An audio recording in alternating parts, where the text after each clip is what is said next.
As my Thane, I'm sworn to your service. I'll guard you and all you own with my life. Hi everyone, it has been a while since I've done one of these videos, but I did feel I had to finish off the series because I had all the footage recorded. I just hadn't had time to actually do the voiceover, which I'm doing now. So this is going to be a little bit more informal than the other videos, but we're going to be talking about Housecarls in Skyrim. They are very important in the game because they're mainly your companions, but the real history is just as interesting.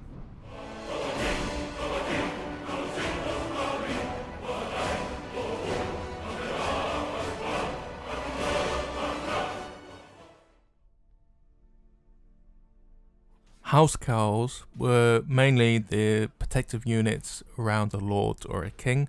They were often the only professional soldiers in an army.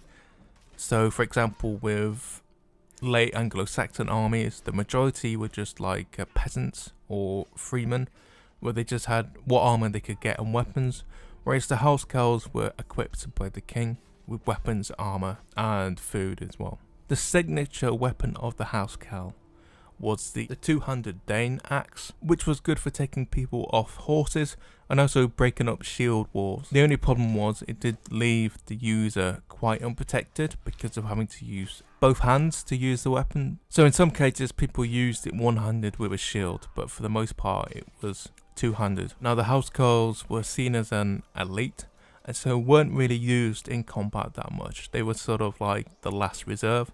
So if you think of like Romans, they always had a reserve force, which were the best troops, the oldest troops. Same goes with the Housecarls. So things were going wrong when the king or the lord actually had to use his Housecarls.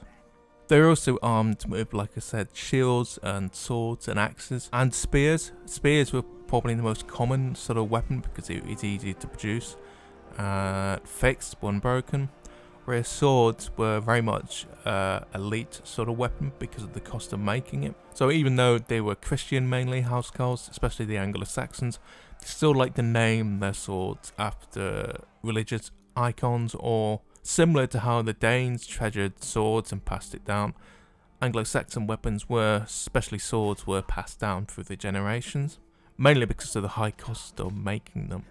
Probably the most famous use of the Housecarls was in 1066 with the Battle of Hastings, where the Housecarls were defeated by the Norman knights, and that actually wasn't because they were on the ground and using axes. It was more like the whole army around them had routed, was routing, and had been tricked to sort of move from their good position. With the defeat of the Saxons at 1066, sort of Housecarls slowly started to die out.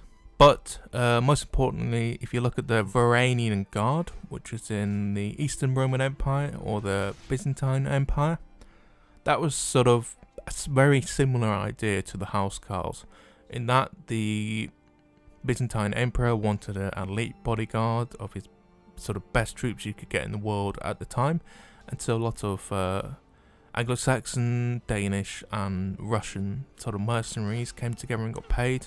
And they were fighting very similarly to Housecarls, the idea of the Dane axe as their main weapon.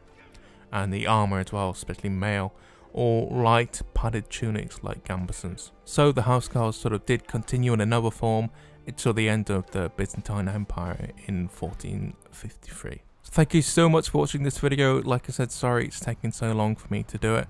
But for this season, I'm going to do a season 2 where I go over more of the history of Skyrim.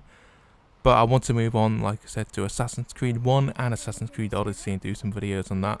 But probably next year I'll come back and do some more because there's so much in Skyrim that are based on historical stuff. So just off the top of my head, the idea of the crossbows and the longbows. So thank you so much for watching. If you liked the video, please like it and comment down below what you think about Skyrim and its history, the real history as well. And please subscribe if you haven't and you want to see more content like this in the future. So thank you so much for watching, and I'll see you in the next episode.